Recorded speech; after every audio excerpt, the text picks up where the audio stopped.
issue, so then we can.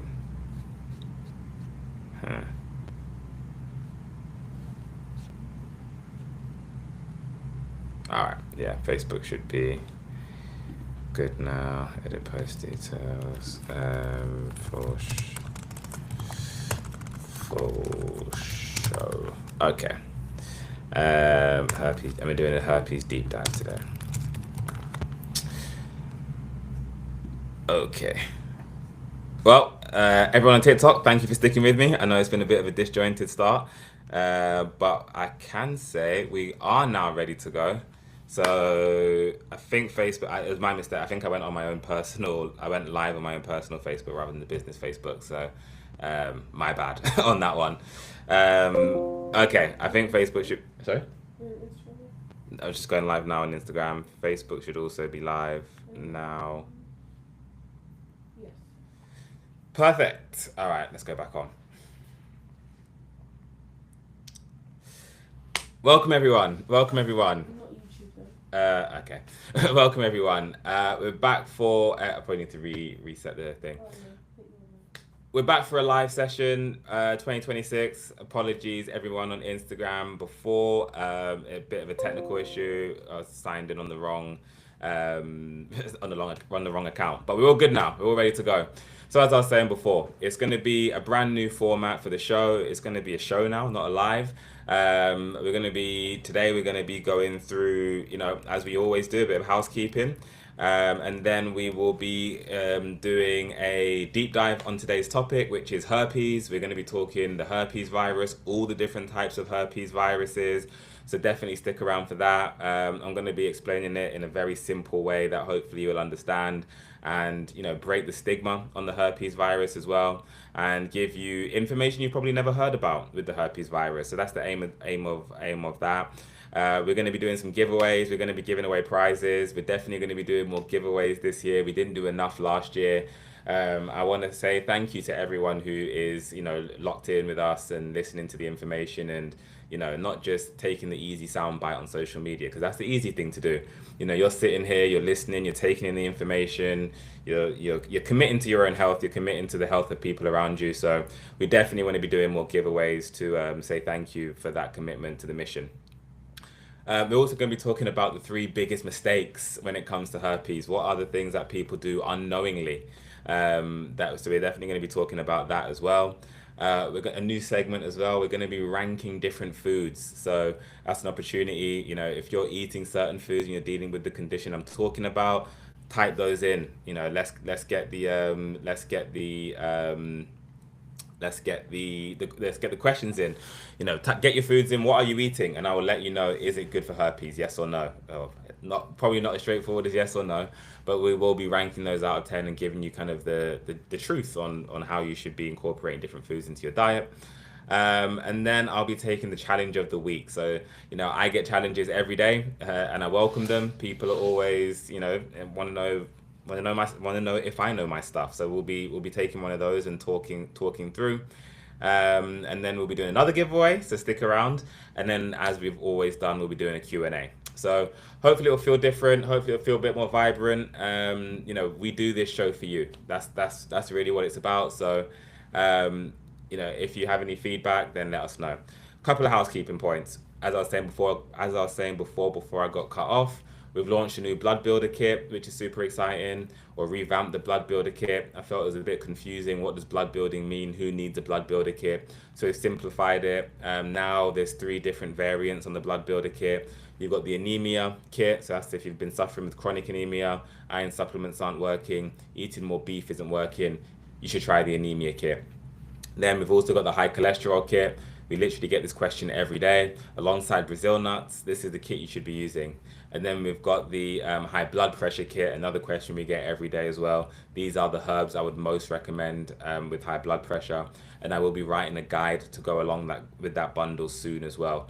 Full instructions are on the website, but I will be writing the supporting guide.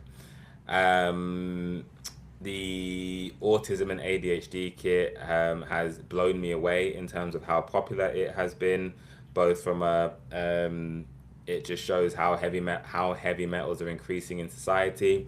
It blows me away from the lack of support parents dealing with autistic children are getting. It blows me away with even the improvements we've seen already since we launched the kit in terms of particularly the lion's mane, the Barami, the Shilajit.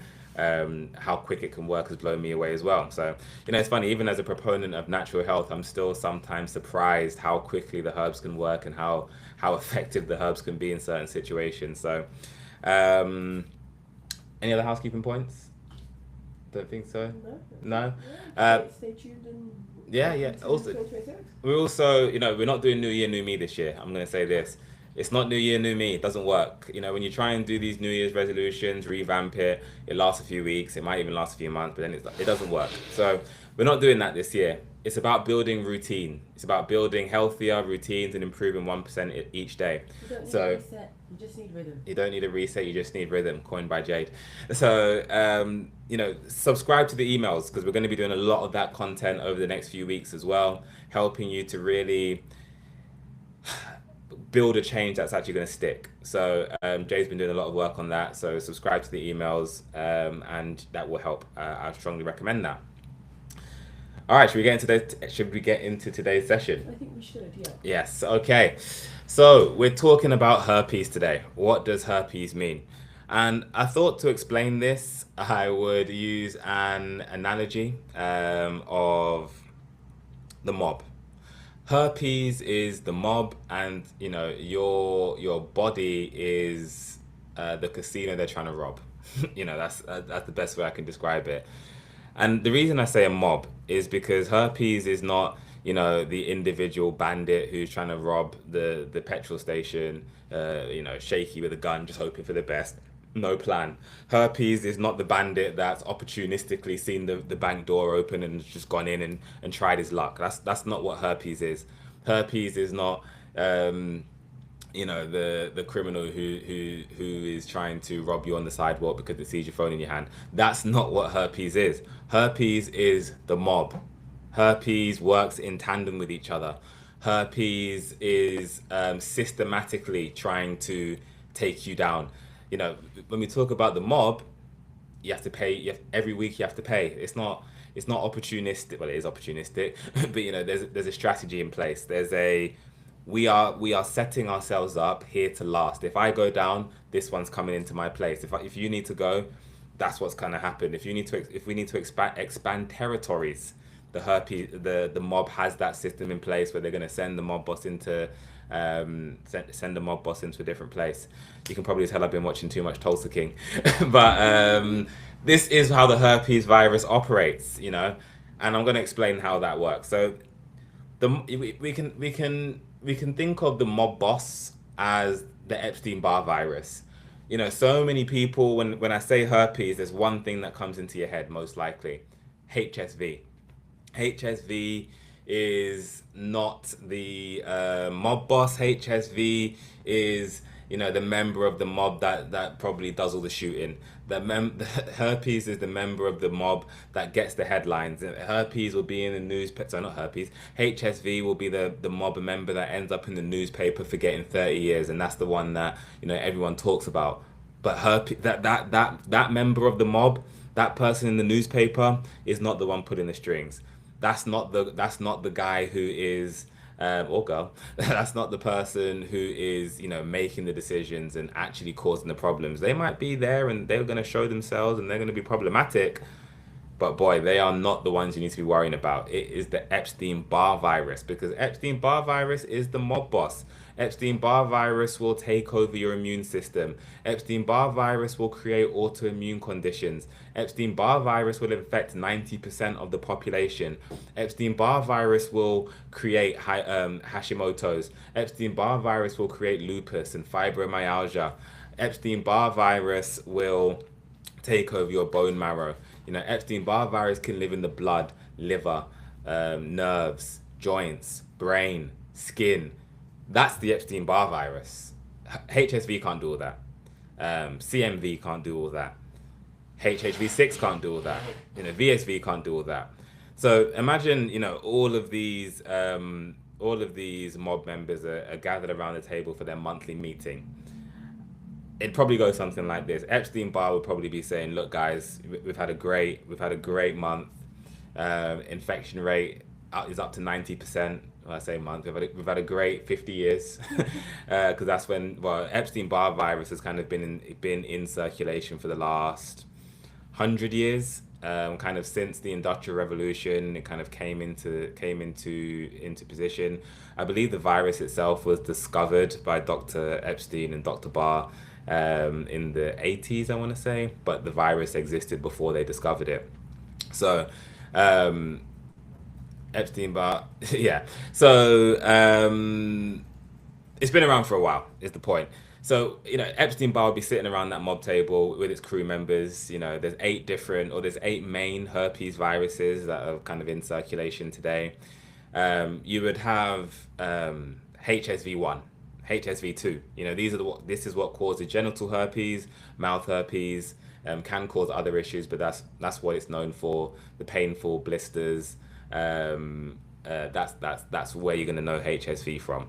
But if it was sat around that mob table, like I say, it would be the shooter.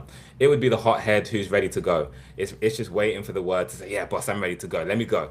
HSV is basically um, the second actual line of attack. So HSV would be chomping at the bit to get at you, and Epstein Barr would be holding it back. Hold on, HSV. I've got something else for these humans. I've got something else to get them early, and that's when the VSV would come in. Now, what is VSV? I'll describe VSV, and I'll let you figure out if you know what it is. So VSV is varicella zoster virus. Now, the varicella zoster virus is destructive. It is the it's the bomber of the mob. It's the one that's willing to take all the risk, and it is gonna go crazy. It's gonna cause itchy spots. It's gonna attack us early.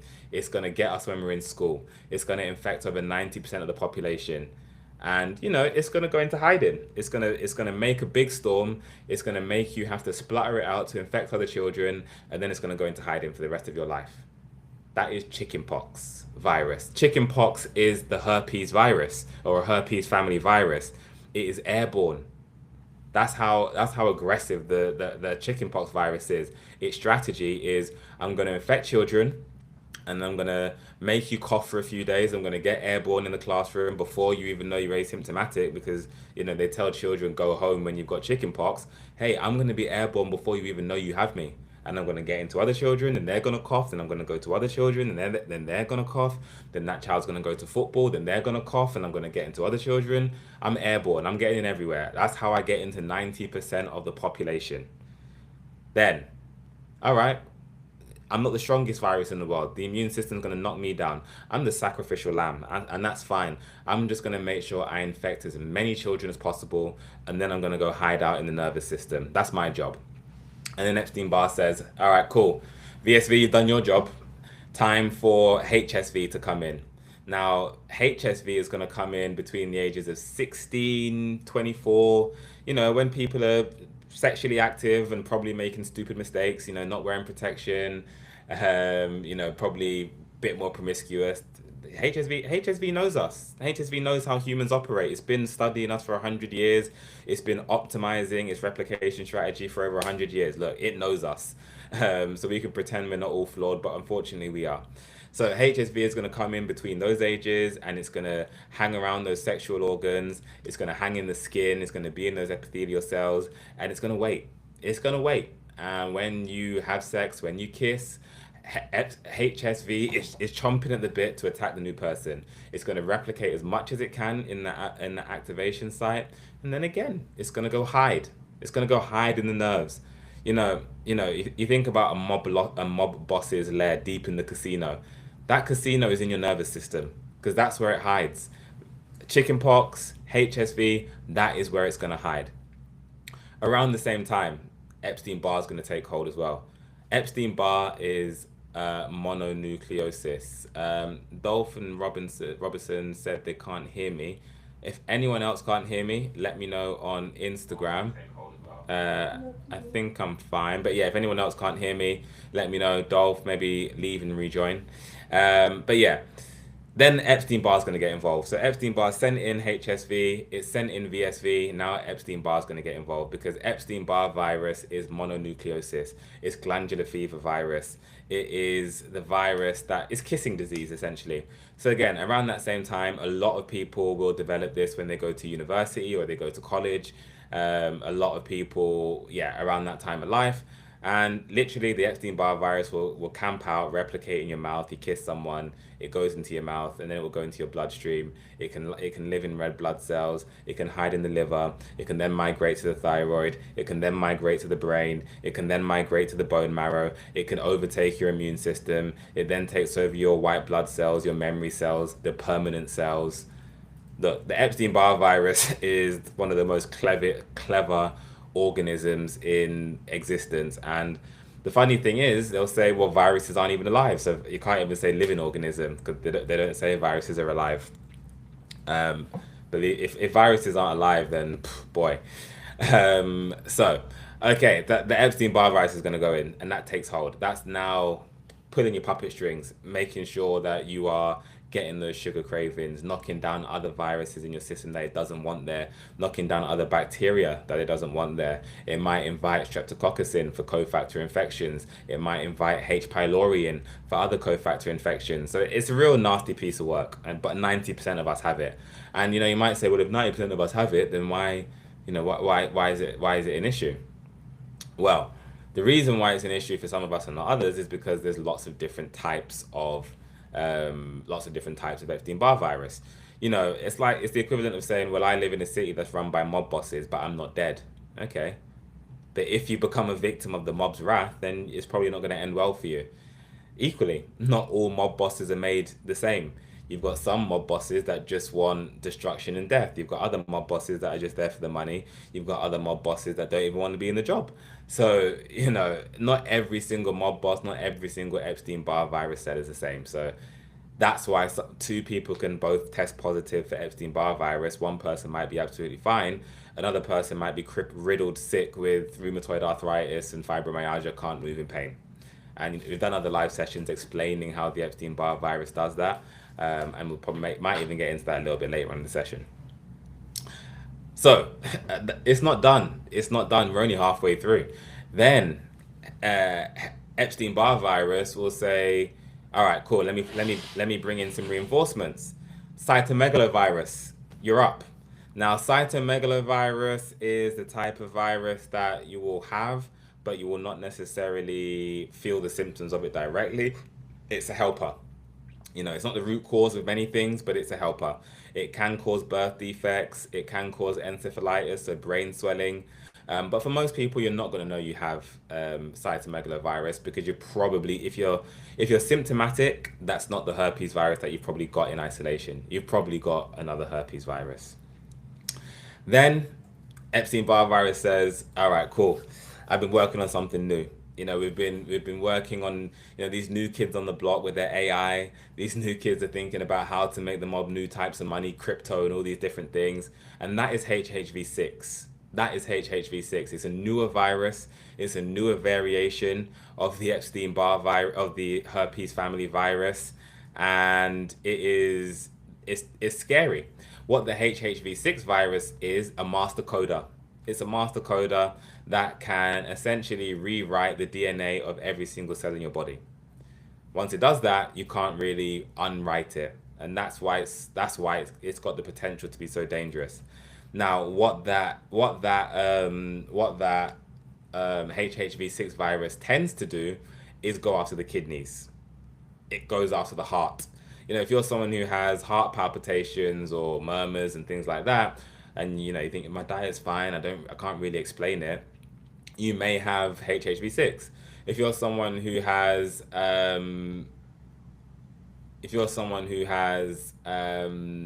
kidney disease, but you don't eat loads of protein, you don't eat loads of salt, you don't eat loads of potassium, so you're thinking, why do I have kidney disease?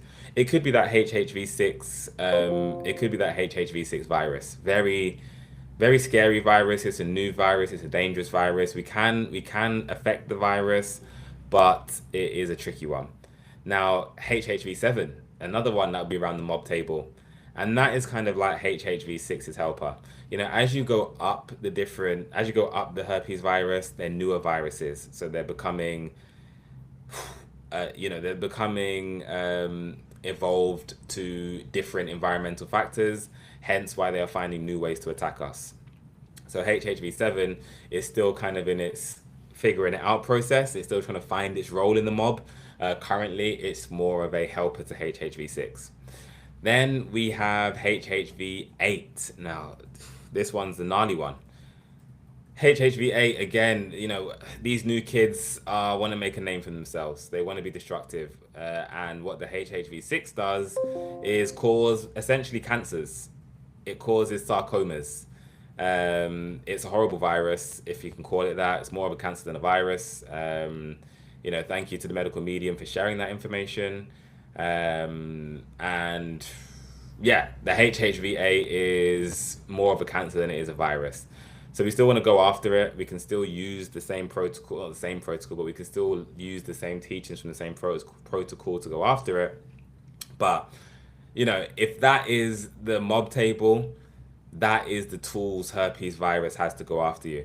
So whilst we're sitting here worried about, oh, well, HSV is the worst one, I can't get herpes, herpes is incurable. Look, this is the toolkit herpes family has to go after us, and we can't be narrow-minded and just think HSV is the only one. Otherwise, we're going to miss the bigger picture, which is herpes is the reason why most of our parents are chronically ill. And that's why we need to be on a herpes virus protocol, not because of cold sores, not because of outbreaks once a year, not because it's embarrassing, because it's killing people. That's why we need to be going after herpes. Okay, so hopefully that analogy makes sense. Hopefully that the mob needs to be stopped. It does. And we're gonna get into how you can stop that later as well. I have an important announcement. Important announcement? What's going on? It's spin the wheel time. Spin the wheel time. Spin the wheel time. Feels like after talking about the mob killing us, feels a bit. We're gonna change the vibe. We're gonna uplift the energy, uplift the frequency.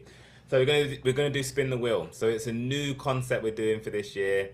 We want to, as I said at the start, we want to reward you for being part of the process. So Spin the Wheel has various prizes, including free consultations. Or do you want to pass the? Thank you very much. Hopefully you can see this, everyone. You'll see the winner at least. But yeah, we've got different prizes on there. Maybe we'll jazz it up and make it a bit fancier in future weeks. But it's got the free consultation. It's got the free consultation. It's got 50% off. 80% off if someone's very lucky, a giveaway if someone's even luckier, and then also once we've got the code for we've got a code. Can we make a code before I spin the wheel, just so that someone can use it if it lands on it, or if it lands on it we can do it. But yeah, and then the what do you call it? I haven't even looked at this yet. Free order. Yeah. Would be the next person who orders, once it lands on this, will refund the order no matter what it is. So yeah, that's the prizes. So yeah, we'll be doing this right now, I guess. So tap the wheel. Oh, do we choose the winner first or after? No, tap the wheel. Okay, we'll do the wheel first. More names and stuff. How do I turn the wheel? Tap the wheel. Tap the wheel. Okay, try and make sure everyone can see. Tap the wheel. Oh.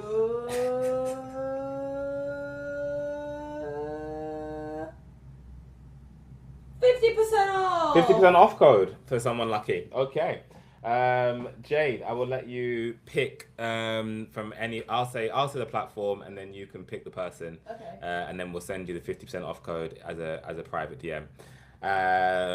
I'm gonna say Instagram because it's the first one. Instagram's where we started. Instagram has been the most loyal. Yeah, I'm gonna say Instagram. Jade, if you wanna pick someone from. Oh. Do you want to pick someone from Instagram? Do it differently. I've got no names now, so I'm going to go through yours. Okay, Jade lost it. So what I will say is. Alright, go on. Your Highness. She said I need a lot of stuff. Fair enough. Well done. Fair enough. Sometimes you just got to be in the race to win it. So Your Highness, Jade will send you. Jade will send you that 50% off code, and you can use that whenever. So yeah, awesome. All right, let's get to the next segment. Okay, the three biggest mistakes. So we've spoken about the herpes family virus. We've spoken about. So I'll come off of it. I might ask them to just drop that email. Sorry. You can. Oh, right. Okay. Yeah. So yeah, Jade will chat to you via the chat function. So the three biggest mistakes. We've spoken about herpes family virus. You know, we've spoken about Sunray's not happy with the winner. So I picked the platform. There might be Jade picked a winner. There may be another spin the wheel, so stick around. Okay. I mean, look, there's no hard and fast criteria. Maybe over the weeks we'll develop one. It's pretty random, to be honest. Okay, so maybe if you say, maybe if you compliment Jade, I don't know. But yeah, let's get back to the topic. Okay, or if someone has a fair way to pick a winner that they would like to implement, and they don't like Jade's random pick, then we're all is. You know, we respond to you. We're here for you. This show is for you. What? TikTok was saying that you're encouraging people to gamble. Oh wow, gamble, spin the wheel. Fair enough. Maybe we'll change. We won't say spin. We'll call it. I don't know. Yeah, TikTok boy. All right, let's get back to the healing. All right. So three biggest mistakes. What are the three biggest mistakes when we are talking about herpes? Because as I said, a lot of people don't even understand it as the mob-like structure I've described it. A lot of people just think herpes is HSV, and that's probably number one. You know, I'd be remiss if I didn't say that was number one. A lot of people. Oh right, okay, interesting. Thanks, Dior. What? Saying TikTok's really strict with doing, you know, what we just did. Right. So all right, we'll find another way. So okay. People thinking HSV is the only herpes. That's got to be the mistake number one. It's not, as I've described. HSV is not even the worst one by any means. You know, I didn't even actually mention shingles. Shingles. We didn't call it shingles. Sorry, reading the comment. Shingles, I didn't mention it as part of the mob. Shingles is like chickenpox's bigger brother. It's the same virus, except what it does. When the chickenpox enters the nervous system, it hides for decades. And then if you're immunocompromised, if you are highly stressed, if you are pregnant, if you're menopausal, it will wait for an opportunity. It doesn't do this for everyone, but in some cases, it will reappear in the form of shingles, in the form of a rash. It could be shingles in the form of sciatica. It could be shingles in the form of trigeminal neuralgia.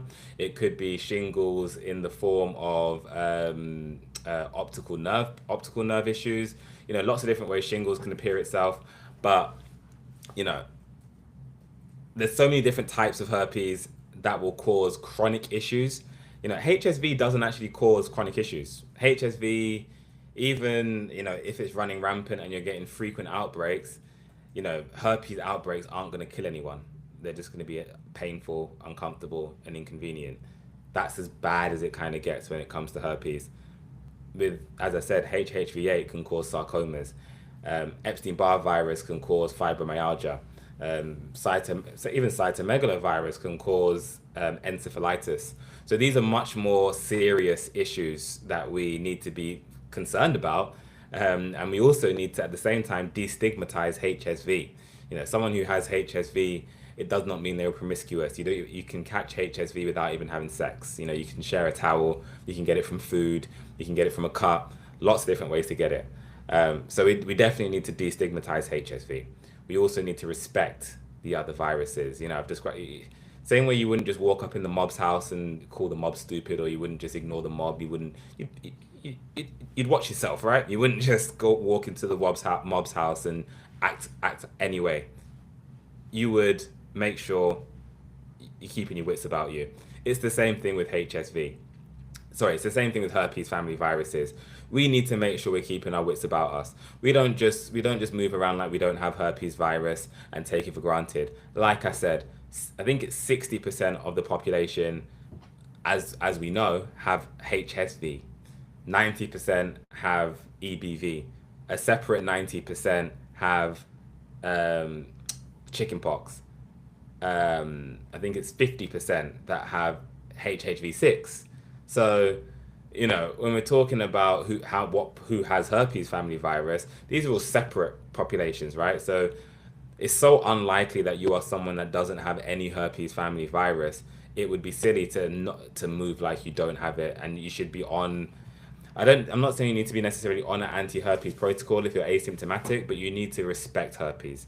Same way, it's not like you've got the mob on your case if you live in a town with the mob, but you need to make sure that you're not doing anything to rile them up the wrong way, because once you get their attention, it's very hard to lose it. And that's kind of what I would say from that perspective.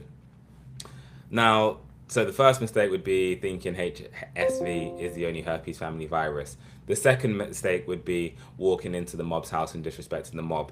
The third mistake would be eating the wrong foods. If we were to continue that meeting of the mob's meeting, if someone was to say, "Oh, what if they take an anti-herpes protocol? What if they do things to stop us?" Epstein-Barr would say, silly humans eat everything that I tell them to. Humans eat eggs. Humans eat dairy. Humans eat processed foods. Humans eat corn. Humans eat soy. Humans load themselves up on fat. Humans can't go a day without eating refined sugar. Humans love drinking coffee. All of these things keep us strong. All of these things distract the immune system. All of these things keep the liver burdened. All of these things allow us to move around and tactically do what we need to do. That is how the herpes family virus would respond to that. That's how Epstein-Barr virus would orchestrate that situation. Most of us are doing things that are feeding the herpes family virus without even knowing it. Like I said, eggs and dairy would be the main culprits. Corn and soy. A lot of people, well-to-do people thinking, I'm vegan, but I'm vegan. I'm going to avoid eating the meat, so I'm going to do corn. Still feeding the virus. I'm going to do tofu. You're still feeding the virus because that soy and that corn is feeding the virus. People that are doing yogurt thinking, oh, I'm doing good for my gut microbiota. You're feeding the virus because it's still acidic. It's still dairy. Yes, if you're going to do coconut yogurt, fine. If you're going to do almond yogurt, fine. But most people are just doing dairy, and that's where I see a lot of people making mistakes. And I'm not here to shame anyone. A lot of people are doing this not even knowing they have herpes. Very quick question. Someone said, ain't herpes coming from I was just going to answer that because we'll even do a bonus mistake today. Or maybe we'll combine that. Yeah. So you know what? I'll because that's quite a long answer, and we've got a challenge me segment. I did have one prepared already, but I like that question, and it's more relevant to today's topic. So, Jade, do you mind just writing that one down, Yeah. and we'll do that one. Yes, perfect. That Chantel Hearsay. I really want to know what I can eat. That's a great question, and it's actually the next segment, so we can move on to that. So, in this segment, what we'll do, we'll keep it interactive. It's a ranking foods. So, Jay's got a few foods ready for me. And if you are eating foods or you want to know if there's certain foods that you are eating that are strengthening the herpes family virus, obviously I've just said some there. But if you're eating whatever you're eating, put it in the comments, and then I will rank it as well. So not just say good or bad, but I'll give it a score out of 10 and explain, whether you should or shouldn't be eating it. So I'll start with Quinton. I've kind of alluded to it already, but it's just because it's the most popular one, and it's the one that most people are making the mistake doing. I'm gonna guess. Eggs. Quinton, yeah, eggs. Quinton Campbell, eggs. Can I eat eggs? And the answer is, look, I'm not saying if you eat an egg, you're going to keel over and die. That's not what I'm saying. I'm not saying, if you eat eggs, I'm not saying you're guaranteed to get worse if you eat an egg every now and again. That's not what I'm saying. But the point is, a lot of people are doing eggs every single day thinking, oh yeah, well, Eddie Abu told me to eat eggs, or oh, well, eggs are a complete protein source, or oh, well, I get all my complete nutrients from eggs. Oh, eggs is good cholesterol, so I'm doing myself a favor eating eggs. Look, if you're a bodybuilder, eggs are fantastic. If you don't have if you fall into that 0.1% that doesn't have herpes, eggs will be fine. And you don't have bacterial infections and you're clean bill of health, eggs will be fine. If you're someone who, well, should I say, if you're not in that 0.1%, eggs are probably not doing you any favors. And it's a spectrum, right? Because a lot of people will say, well, I eat eggs and I'm fine. Most people are in that. Most people are in that where their chronic issues are getting slowly worse and the eggs are not helping, but it's not a tipping point to make it worse. But I'll say this, if you're a woman with fibroids, that's a herpes issue, and eggs will make that situation a lot worse. If you are, if you are someone who is feeling the effects of their chronic illness, someone who has a fibromyalgia, someone who has a lupus, someone who, is dealing with one of these herpes issues, then yes, eggs will make that situation a lot worse. So I would probably rank eggs a 2 out of 10. And it's not to say eggs are the worst thing in the world, but it's because so many people eat it thinking it's good, is why I'm going to rank it lower, because it's problematic. Warish has said... Oh, the Facebook one. Yeah, Warish has said meat. Meat needs to be more specific. Pork would get a 0. Beef would get a 3. I would say chicken would get a 4. Fish would get a 6. And then, yeah, turkey would, white meats would kind of fall into the same bucket. So, Okay, I've got some more for you, sorry. not all meat is bad, but that's how I'd rank the meats. Avocado. Avocado, I would give a. I would give avocado a 7, or maybe a 6.5. And look, when we're doing these rankings, I'm not saying this is the absolute score for avocado. That's not what I'm saying. I'm saying when we're talking about herpes, if you are trying to go after herpes specifically, then avocado is a 6.5. It's a good transition fat, so we don't want to burden the liver. So we want to get off the pork, we want to get off the animal fat because it's much higher in fat than, say, plant-based fats. But it is still fat. Fat still burdens the liver, and we still need the liver to heal. So yes, avocado has other nutrients which makes it beneficial, but it's still a 6. Someone said potatoes. Oh, yep, potatoes, regular potatoes would probably score a 7. Sweet potatoes would probably score an 8. Purple potato would probably score an 8. Shellfish. Shellfish is going to be higher in mercury. Shellfish, well, not the highest, but still higher. Shellfish has a load of toxins in it. Shellfish is a bottom feeder. So I'm gonna say a 3, probably in line with the beef on that one. Coconut. Coconut is gonna be a 8 on the scale. I mean, I'm assuming you're talking fresh coconut as opposed to kind of Vita Coco. I'll put it out. Coconut, avocado, asparagus, Brussels sprouts are all foods I've heard that should be avoided with herpes. So the monolaurin in coconut would actually make it good for herpes. So if you're eating coconut fat, then fine. If you're eating coconut, or if you're using coconut oil, good. If you're drinking Vita Coco, you're drinking, a coconut water with a lot of sugar in it, bad. Okay. Pea protein powder. Yeah, pea protein powder. I would say protein powder is generally something you don't really need when you're dealing with herpes. So especially the powders, just get your proteins from whole food sources. You don't even need protein like that. It's not really a healing thing. It's kind of a muscle building thing. So yeah, that's why people can heal fasting, because you don't need protein in that process. So I mean, pea protein is definitely better than whey protein. So whey protein would be a 0. Pea protein is probably a 4. I'm assuming it's probably going to have some other ingredients in there rather than just grounded up pea. If it was just grounded up pea, then I guess it would probably score a 5, pretty neutral, not making anything better, not making anything worse.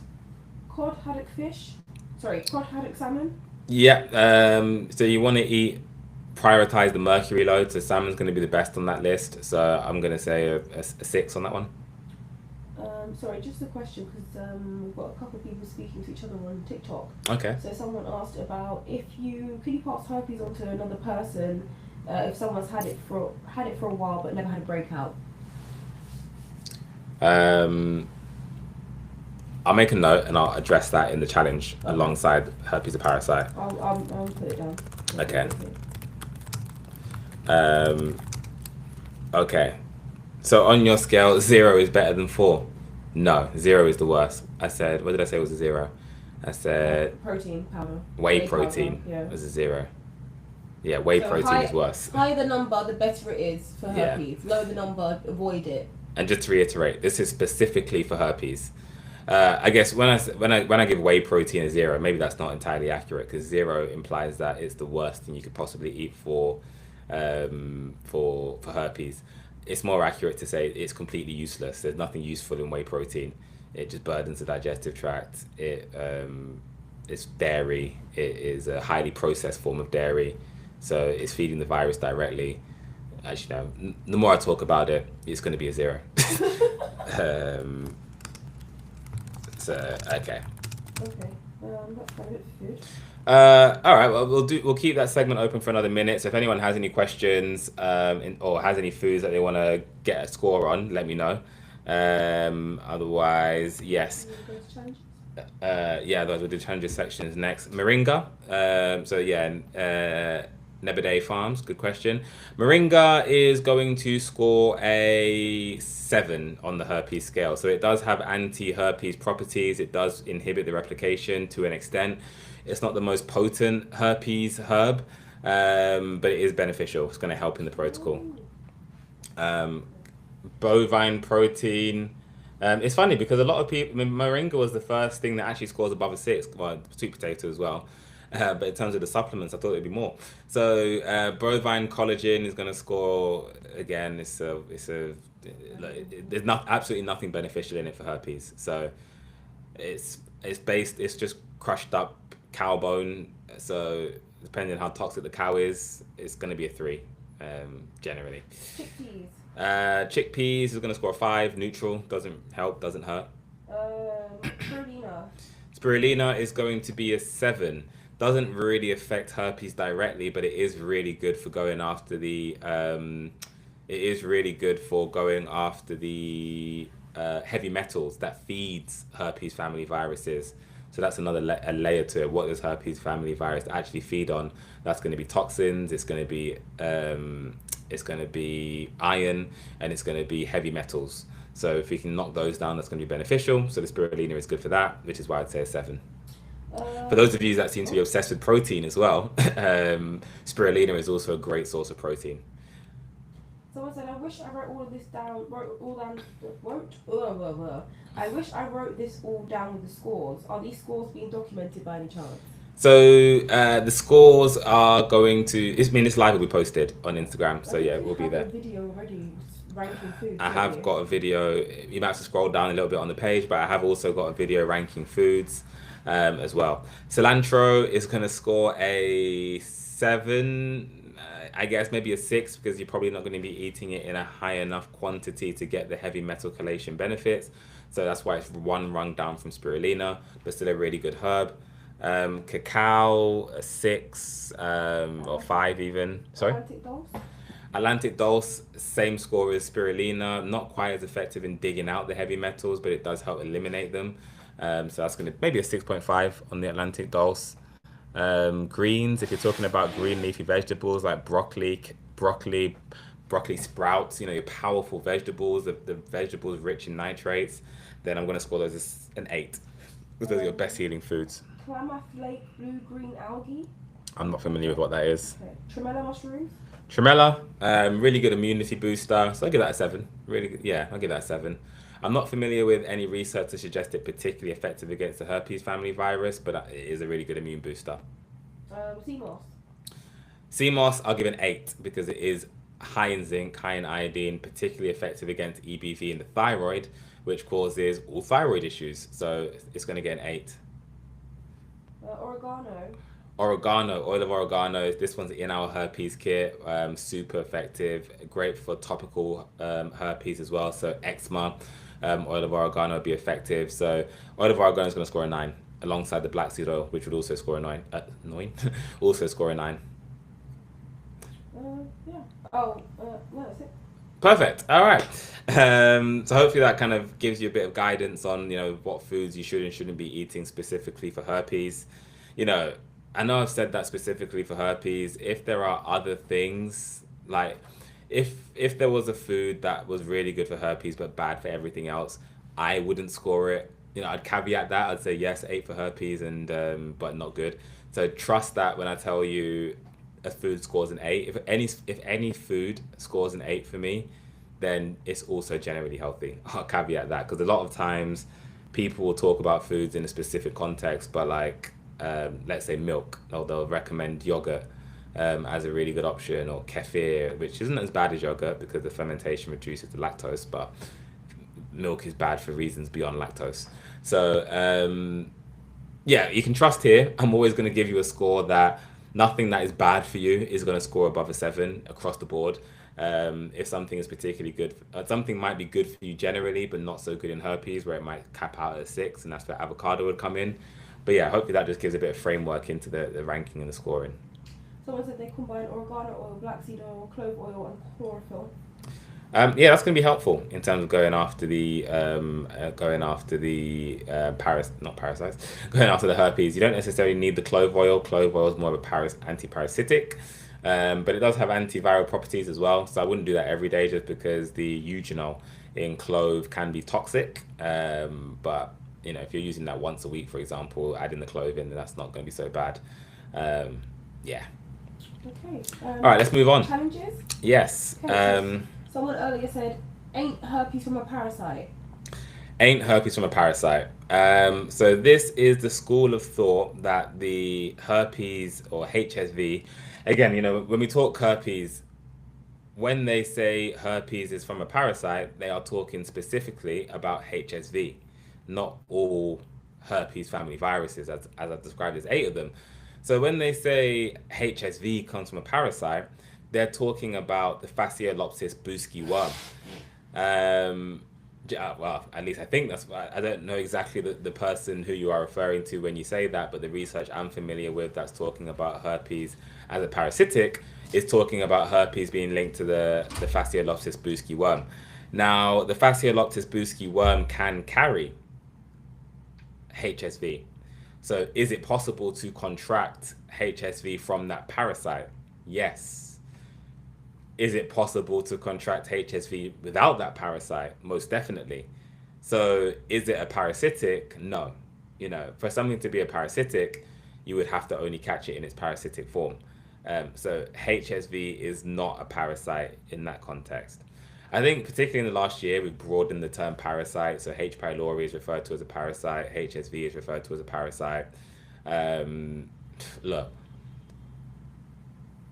I think when we try to, when we talk about these terms, we try to give them functional differences. So in the same way I can relate the herpes family virus to the mob, I could have also related it to a parasite. And it would probably be an apt description that would cover most cases of its, functionality. Parasite is such a broad term. A parasite is just anything that can live off you. So by that loose definition, yes, it's a parasite or it's a parasitic in nature. Does that mean anti-parasitic medication would be effective against it? No. Albendazole is not effective against HSV or any other herpes family virus, really. Although there is research that it's effective against cancer, and cancer can be caused by HHV8. So, look, I'm not saying it's definitely not going to work, but there's not much evidence to support it, is what I am saying.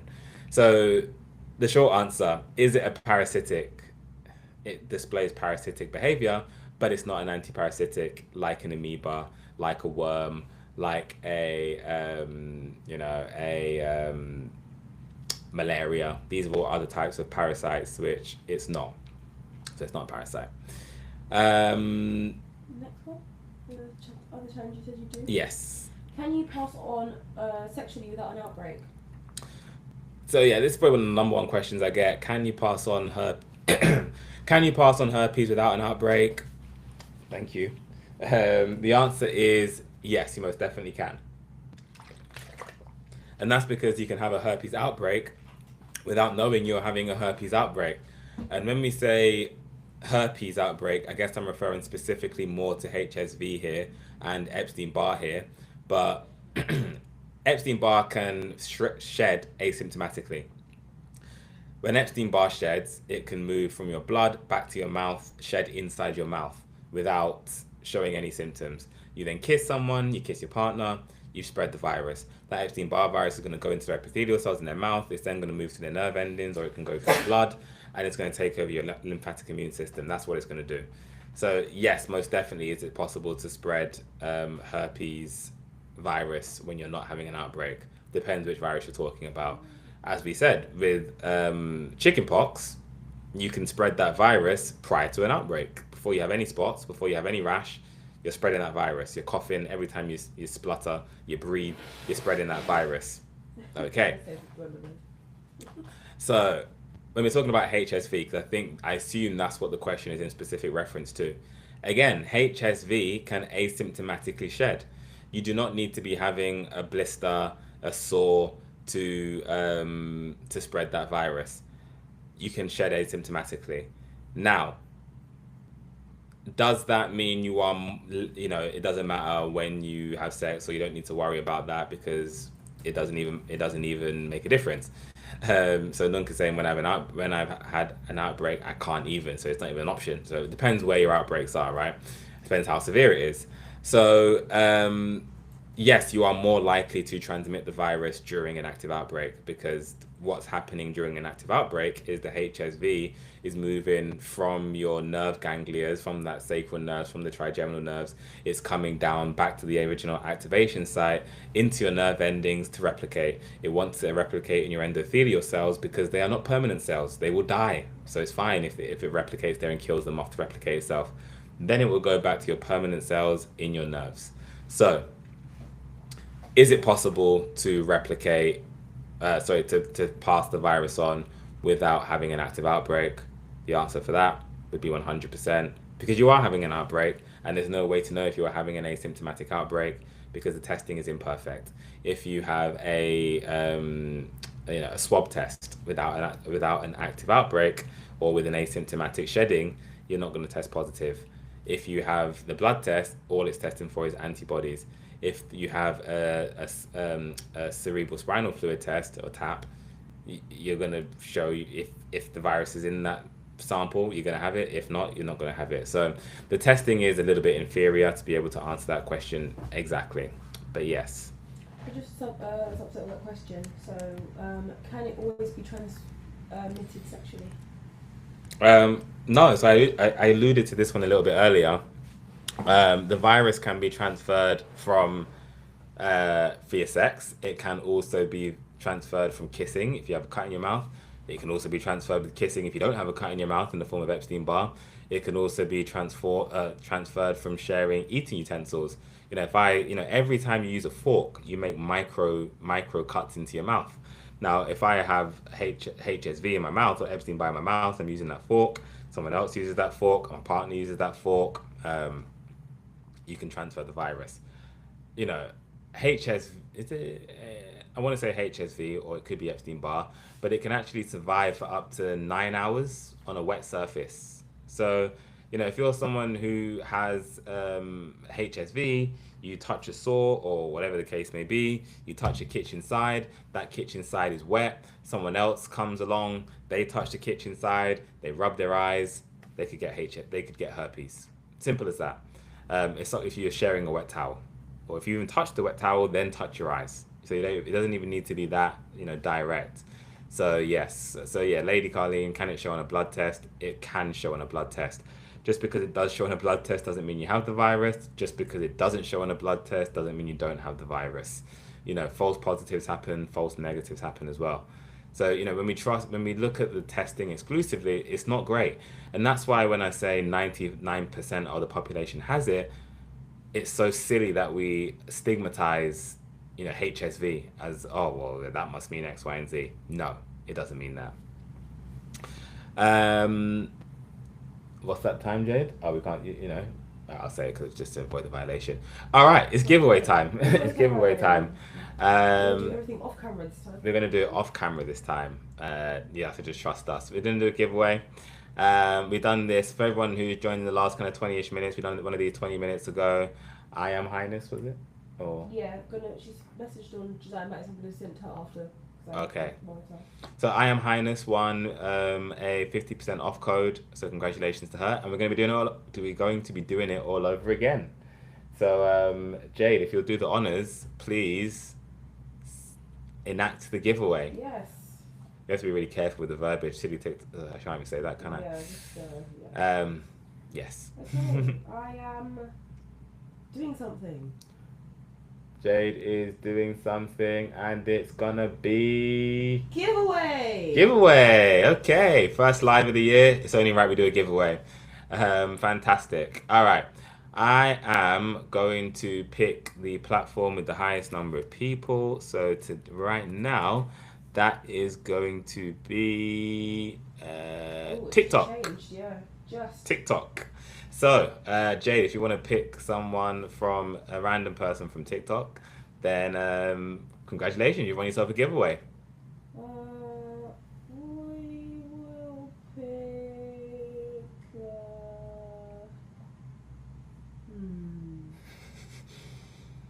Between two, they've been having a conversation. I don't know the criteria. There isn't a specific criteria, There isn't, just I'm to just say picking that. random. You know, What's the name I see the most? Daria 17. I think that's fair. The name you see the most. Yeah, Daria 17. That does not mean spam the chat. Just to say that. That does not mean spam the chat. Well, they've already been picked. Daria 17. Daria 17. Daria 17. Daria 17, congratulations. You've just won a giveaway. What I would say is please send us an email. Don't send us a DM on TikTok because they're super hard to read. So send us an email with, and the email is info@Magic Tree Superfoods. Let us know what you would like or what issues are you dealing with. Let's do that, and then we can send a giveaway little care package for you to help you get right. So congratulations, Daria 17. And if you are, I've always wanted to say this line. If you haven't won, don't worry. There'll be a chance for you to win next week. Our local quiz, they say that every week, and it annoys me every week. So hey guys, I'm gonna be giving it to you. So yeah, we'll be doing these giveaways every session as well. So yeah, don't worry if you haven't won this week. There will be more chances to win. So yeah, there will be a chance to win next time. Okay. I think that takes us to the end of today's show, actually. Oh, actually, no. We've done giveaway. We've got some Q&A. So I've seen some other questions come in. So we'll do 10 minutes of Q&A, and then we will wrap up. But yeah, I hope you guys enjoyed that new format. A bit of figuring it out the first time, but we'll get a bit smoother with it as well. I was thinking that Sunray, I should pick who signed on first. I do like that, and that forces them to stick around as well if you know you were first. So yeah, maybe we'll do one of the giveaways for that, and we'll mix it up. We don't want it to be the same thing every time. We'll keep it fresh. Hopefully, keep it fair as well. Yeah, we also do want to reward people that are coming consistently. So if you see the same names, we know you, especially you, Jam. Yeah, if you see the same names coming over and over again. Not sure if Nissa's on today as well, but then yeah, look. One thing you haven't actually said is what herbs. So maybe you should talk more. Yeah, good point. Actually, good point. It's linked on TikTok Shop, by the way, but for Instagram. Yeah, it is on TikTok Shop. It's linked. Linked. So yeah, we do have our anti-herb. Sorry. Dara's asked, what do I say on the email? Oh, okay, cool. So yeah, for. Yeah, we'll start the well, that's the first question, I suppose. Be busy. What herbs cure herpes? So I'll say this. Look, it's not about curing herpes. Herpes is not a cure because, as I said before, there is no test to prove that you've eliminated herpes. If someone tests negative for herpes, that just means they haven't got the antibodies yet, or they don't have an active outbreak, or it's a false negative. So if someone, when you see these people online that are trying to sell you the cure to herpes, and I didn't want to stop me from making a solution that can help people. But, obviously you see the spam messages, I just got healed from Dr. da da da and send this number. That's not what we're talking about here. Because there is no way to prove herpes has been eradicated. Because one herpes cell can replicate to 20,000 new herpes cells. And I'm talking specifically HSV here, but it applies to all of them. As I said, HHV6 can recode the DNA, so it's a little bit different. But talking explicitly around HSV, because that's what this question usually comes in the form of, one herpes cell in the body can replicate to 20,000 cells in one day. So if you have theoretically one HSV cell in the body, it can replicate and do a full reinfestation in one day. So, and you can't possibly test every single neuron in the body, which is where it's going to be hiding. And if HSV is in its latent phase, it's going to be in the neuron. The only way to find it there would be a cerebral spinal tap, and you can't test all of the neurons at the same time. You also, if someone says, if you test positive for herpes, you've tested multiple times, so you know it's not a false positive, and you've got the antibody test, then if someone says, look, I'm going to be able to make you test negative, that's not healing herpes. Because an antibody, you wouldn't want to get rid of those. If you have an antibody for any issue in your body, you want to keep those because they're helpful. So someone getting rid of your antibodies does not mean you're cured of herpes. It just means that you got rid of your antibodies. So again, that's not a cure. So we need to be really careful about this language of cure, and that is where a lot of the scams come in. That's where a lot of the con artists come in. We do not claim to cure herpes because there's no way to prove it. There's no way to prove it for the reasons I've just described. What we do claim to do is help you manage your herpes symptoms, reduce frequency of outbreaks, reduce intensity of outbreaks, knock down the Epstein-Barr virus. We do hope to help your kidney by knocking down the HHV6 virus. How we see that is through symptoms. The best way to know your diagnosis is through the symptoms. That's how we do our differentials. That's how we do our diagnosis. That's how the consultations work. Look, if we can see the symptoms, we have a pretty good sense of what's going on. So that's our North Star. Okay, is cold sore herpes? Yes, it can be. Depends kind of how people describe what a cold sore is. But yes, it can. There are cold sores that aren't herpes as well. So not every single cold sore you have is a herpes, but it can be. Okay, any other? I mean, I feel like I've seen a lot of questions through the duration of the live. Yeah, they've all been. You kind of answered them as you've went along. So that's great. It's what, sorry? I said you've been answering them really as you've gone through, so the format's been great. Okay, cool. Does stress cause a breakout? Yes, I did see that one. Does stress cause an outbreak? So stress can most definitely cause an outbreak, and we see this all the time. I'll be speaking to people that say, I've had HSV, haven't had an outbreak for decades or 10 years plus, and then I was going through a divorce, or I was, grieving loss, and that stress caused an outbreak, had an outbreak. Didn't surprised me. So yes, cortisol can most definitely cause an outbreak, and I'll explain why. Because when you are stressed, as I said, it causes the release of cortisol. What does cortisol do? It dysregulates your immune system. Dysregulates your immune system. So when we hear a lot about immunosuppressants, it's actually a bit of a misnomer. Immunosuppressants re-regulate your immune system. They don't turn them off explicitly. They might shut down certain pathways where it's firing at your own cells, which is a bit of a misnomer again. But immunosuppressants regulate your cortisol, or an attempt to regulate your immune system, and they're effective because essentially when you're immunocompromised, your cortisol and your immune system is dysregulated. So to answer the question, can stress cause outbreaks? Yes, because when you are highly stressed, your immune system is dysregulated. When your immune system is dysregulated, herpes family of viruses can use that as an opportunity to sneak out and attack. As I said, the HSV is a shooter in the mob. It's waiting for the opportunity. So as soon as HSV sees, the shutters open, as soon as it sees the cash till open, it's going in there and it's shooting, and it's going to try and get out before the police come. It polices your immune system. That's what's going on there. So yeah. Best herbs or fruit veg for the virus? Do you know what? I haven't actually said that, did I? The herpes the herbs for the herpes, yeah. So yeah, we do have a herpes kit. That is Kiki. We've done a whole live session on HSV pretty much. So yeah, you can rewatch this back on Instagram. But yeah, in terms of the herbs to help, so we touched on olive oregano. We touched on the black seed oil. We didn't really touch on the black seed oil, but black seed oil is fantastic. It goes after every single form of the herpes family virus.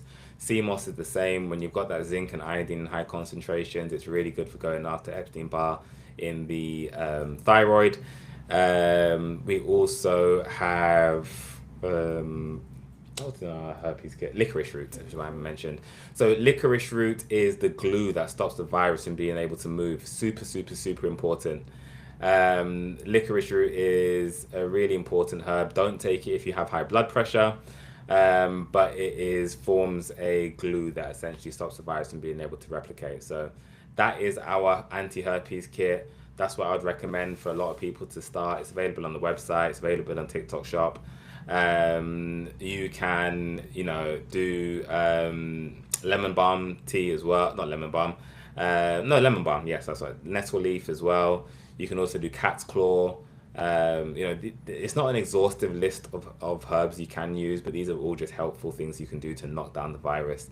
So yeah, the nettle leaf, the lemon balm, the cat's claw, and then in terms of more our herbs, that would be the oil of oregano, the black seed oil, the licorice root, and the sea moss. Moringa is also beneficial. Butterfly pea flower is also beneficial. Shilajit is also beneficial. They don't have the same. They don't quite have the same strong, potent antiviral source as as the others. But they are helpful. Look, Alex Garcia saying, "Is this the real thing?" Because I ran into a lot of fakes. That's why I'm asking. Look, people that prey on people with HSV, saying I'm going to cure your disease, and it's a scam. They're disgusting. It's not what we. It's not. Ignore the bots that say my HSV was cured by Dr. Ronald Darwin. Doctor, whatever. Honestly, it's really annoying. We get that comment every single All time when over we our post a posts. live, especially when we do herpes topics, and it's not what we are aiming to do remotely. So, the reason why I feel comfortable talking about herpes is because herpes is what I help most people deal from. Whenever I have a consultation, nine times out of ten, they're dealing with herpes. As I said, eczema is herpes. The thyroid issues are herpes. Most people dealing with a liver issue have herpes. Edema is most likely herpes. Insomnia is most likely herpes. Bad brain fog is most likely herpes. Really bad menopause is most likely herpes. Rheumatoid arthritis is herpes. Lupus is herpes. So fibromyalgia is herpes. So all of these different issues I'm accustomed to dealing with and have been for years because it's herpes. So I'm not talking. HSV is the subplot. We've been knocking. I don't like to use the word getting rid of, but we've been knocking down herpes for a really long time now. Pauline, and I'm not talking about a test result. I'm not talking about a test result because it's just positive, negative. It's binary. That's not useful. What we do is improve symptoms. That's the results. I feel better. I have more energy. I have less outbreaks. I've noticed a difference. That's what we deal in, not test results. Okay. I'm trying to call you, by the way. Cool. But you can say if you What's the question again? Pauline's question. what herbs can you use to kill it? But I obviously said we help with reducing symptoms and managing outbreaks. And where can I find the kit? Okay, yeah. So the kit is available on the website. So mandatorysuperfoods.co.uk. If you go to our specialist kits, herpes will be under that. Yeah, yeah. Someone asked a question about the vaccine. Would you like to answer it? With respect to what? Should we not take the vaccine for chickenpox? We didn't inoculate our children for that. Yeah, chicken pox is nothing to do with the vaccine. But they're saying, should we take the vaccine for Should we chicken? not take the vaccine for chickenpox? Oh, right. I see. Um, um, Let me actually research that one because I didn't even. I just thought maybe I don't remember taking a chickenpox vaccine. I didn't know that was a thing. I don't think I've taken chickenpox. I thought it was just you get it, you move on, and then you get your natural immunity. Busy BF, where are you based? Are you in the States or in the UK or somewhere else? So we are typically the business is based in the UK. No, I'm asking them because they offer the. Oh, sorry. Oh, right. Is it? Right. Honestly, I've never actually seen a chickenpox. Right, I see. Texas, yeah. So there is a chickenpox vaccination. There are two chickenpox vaccines licensed in the United States. Ah, So I don't think I mean, there probably is one in the UK. It's not typically used. It's just kind of get it as a child and in get year over it. between the ages of nursery and kind of year Mm. three, you're gonna get chickenpox. You get over it. That's kind of what happens. I'm just looking at it now. There is a vaccine that prevents it, typically given in two stages, often by MMR. Right, it significantly reduces causes hospitalizations and deaths from chickenpox. So, or maybe it's just part of the MMR, and they don't really talk about it. MMRV, I guess that would be the varicella zoster, varicella. Okay, we don't have MMRV in the UK, as far as I'm aware. It's just MMR. But to answer the question, I'm not an anti-vaxxer, so to speak. Generally speaking, I think, look, we went traveling in Southeast Asia, and I took my vaccines because the diseases that you get vaccines for kill people. Vaccines don't kill people, generally speaking. They might, there's some evidence to suggest they may make some conditions worse. Um, they may induce the chronic degradation of some other conditions. But I'll tell you what, that definitely does induce chronic degradation, yellow fever, Rabies. rabies, malaria.